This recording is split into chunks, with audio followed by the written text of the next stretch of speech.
Hello everyone, and welcome back to another little game review with some gameplay this time, unlike a couple of our previous ones. But here we are. I'm your host as ever, Purple Midnight 8, once again slapping out a quick little game review for you. This time I'm looking at State of Decay 2. Don't ask why I didn't do the first one first, but I was playing this one and I thought, fuck it, I'm going to review it. So here we are. I know this game has DLC, which I won't delve into, but I might jump into in their own short individual videos in the future. But for now, it will just be the main game. I'll mention a little bit about DLC later on, but for now, we'll just get on with this one. If you didn't know how we do this already, we go through bullet point by bullet point, basically, little categories of stuff that is worth talking about. Just going into a little bit of a breakdown of it, that sort of thing. So yeah. So, story synopsis. There isn't much, really. Following a zombie apocalypse, a randomly generated set of survivors that you get to choose from with their own skills and traits or personalities or whatever, with about 2 voice actors between each gender. Tasked with surviving and clearing the area's blood plague cards. We will talk about these a bit later on. The group's leader will determine their own legacy within the game's world, and you get to vote that leader in.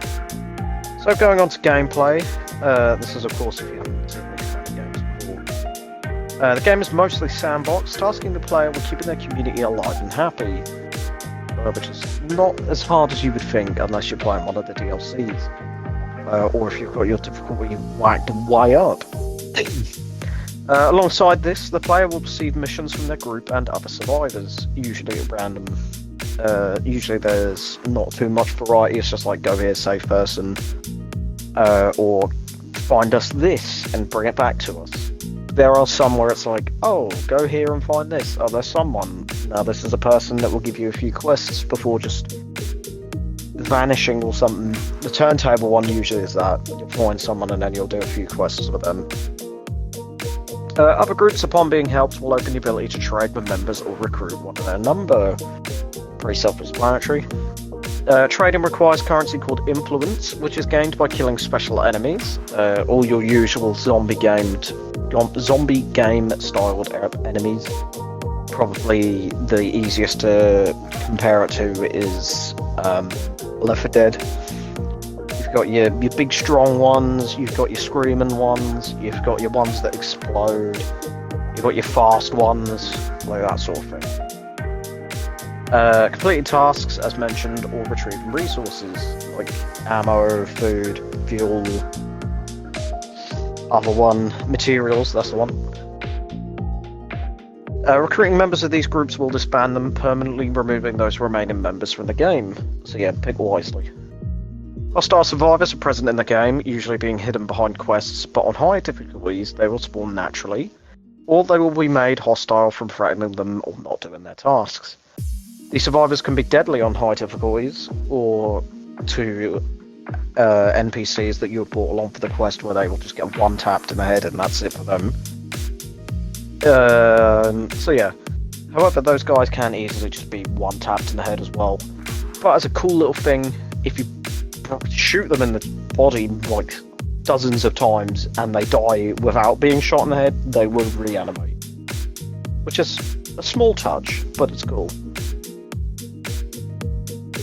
In order to survive, your group must establish bases throughout your chosen area. The size of your base is determined by the number of survivors and influence you have. By upgrading the base's command post, you can establish outposts and cleared buildings in the wild, allowing for a safe area as well as additional bonuses. I think as of recently you can, not too recently, but before the time I played it, before the time I currently am now, you couldn't upgrade your outposts. But now you can, so you can get like morale bonuses, and you can train certain skills and stuff. For example, of course. Gathering resources is essential in upgrading your base, obviously. Allowing for construction of different buildings to provide different uses. So mainly that involves improving or creating different items in like a workshop, so you can make grenades, suppressors, crossbows, with certain skills and stuff. I think it differs. Or like vehicle upgrade kits, which are really good. or like toolkits. I'm not going to list it off completely.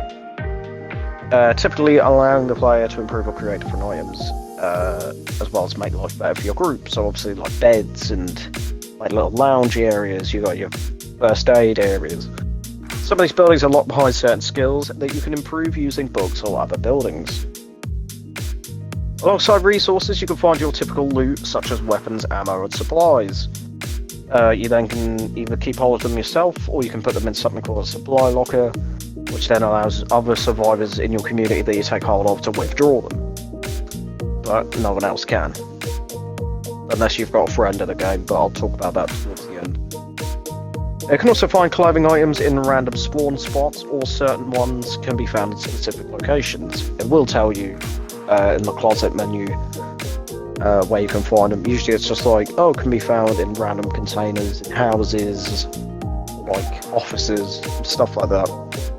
But there are certain ones where you need to find a certain building where there's like one of them. Sorry, bear with me. So yeah, you can find those items in random spots or certain ones in specific locations. However, some items can only be received from a form of side content called bounties that I'll discuss in a little while. As mentioned in the beginning, your town contains things known as plague hearts. Now, this is your main story stuff. These are mandatory things that are needed to be destroyed for the main story, as well as to create outposts in their vicinity. I think there's usually about 8 or 9.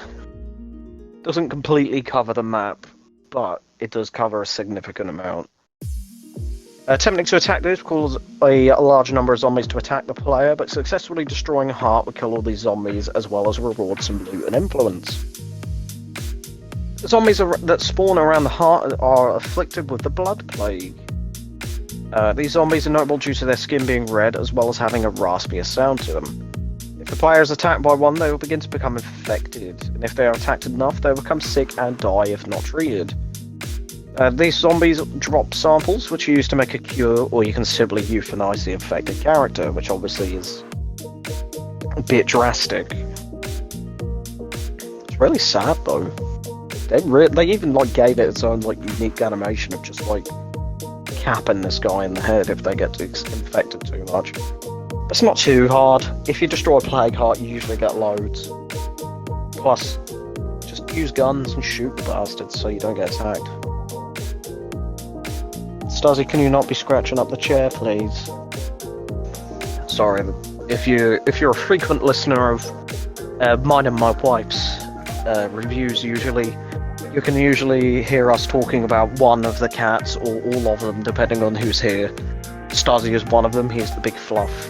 He was the temporary picture before we changed it to silver after he passed that represented my darling. So, anyway. I went on a tangent about cats, now I've lost it.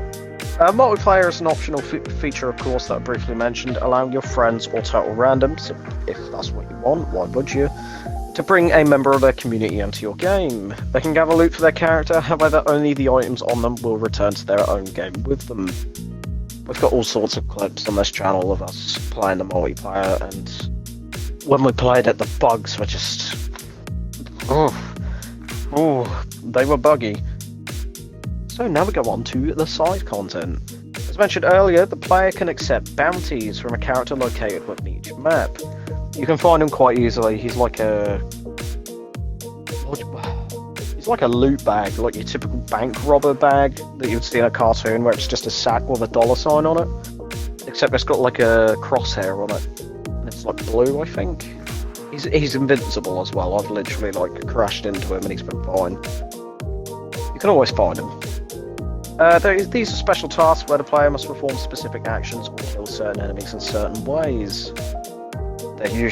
Some of them are really stupid. The rewards usually consist of unique weapons, clothing, or vehicle drops, because you can use your influence to call certain things in, such as scout the area and call in special vehicles from some of the update packs and stuff.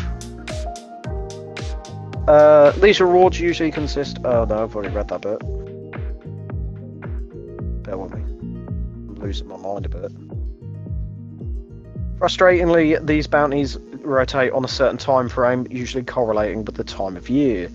So yeah, you've got your Halloween packs, you've got your winter packs, your summer packs. But then they have like these special themed packs that are just whenever. So it's a good way of bringing you back. Plus, there's the whole like randomly generated side of it that's a bit more like unique to each playthrough, except the maps are always the same. That sort of thing. Anyway, enough about that. So upon launch and before being automatically upgraded to the Juggernaut Edition, if you already had one, I did look this up. I thought the base game was just changed. But if you're someone like me who's got Game Pass, you get something called the Juggernaut Edition, which is basically the premium edition that everyone got for free if you had the original game before. So yeah, before launch, well, upon launch and before being upgraded to the Juggernaut Edition, which now includes it, the game was given 2 DLCs. One was called the Heartlands, where every zombie, including specials, good god, this is a nightmare, were plague zombies, which is fantastic. And the other is a wave-based mode, tasking the player with defending a location from hordes of enemies. Today, these DLCs can be accessed for free with the Juggernaut Edition. So yeah, I probably will go into like a mini video of them at some point. I'll think about it. I don't think there's enough content in each to warrant their own videos, but I'll see. I'll see if I want to squeeze it right for content, or if I want to just make it one video where there's 2. I don't know. That's for another day. So, State of Decay 2 is a game which I mostly overlooked upon its launch, mainly due to my poor experience with the original, but this is such a better upgrade compared to the first one. The first one was just really dry, and just, I think everything was just a bit too difficult. Maybe it's just because I'm a sucker, and I'm terrible at games, apparently. But, no, I couldn't get into it, but this second one I've been addicted to. For however long it's like been on Game Pass for. And the multiplayer helps. The DLCs I do not care for though. Plus there was major bugs, like crashing into a lamppost would get your car stuck in there, and then it would just glitch out and explode. There's loads of these clips on the channel. Feel free to go find them. However, now I often find myself going back to it and getting stuck in and obsessed once more.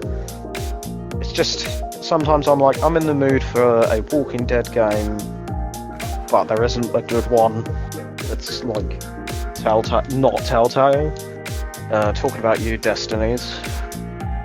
What a fucking shit show that is. Like, it's a good, I know there's mods out there. There's a guy, I forget his name, so I feel terrible. He's done like a modded playthrough of this. Forgive me, I'll probably remember once I finish recording. It'll probably come up on my like TikTok or something. Due to the randomly generated loot pools and survivors, as well as their different maps and difficulties, it provides multiple reasons to keep returning, as mentioned. So yeah, there's all sorts of different play styles. You've got the different types of leaders, which just mean that your end game will not always be the same. So your different leaders will then provide different buildings for you to build, obviously. But also, like, your ending's different. You then get different quests with a different leader elected, depending on what their like leader like type is. So even if you've got the same map set, like, you can also have legacy characters, I forgot to mention, which is members of your community following the end of the game. If you choose to end the game, you don't have to.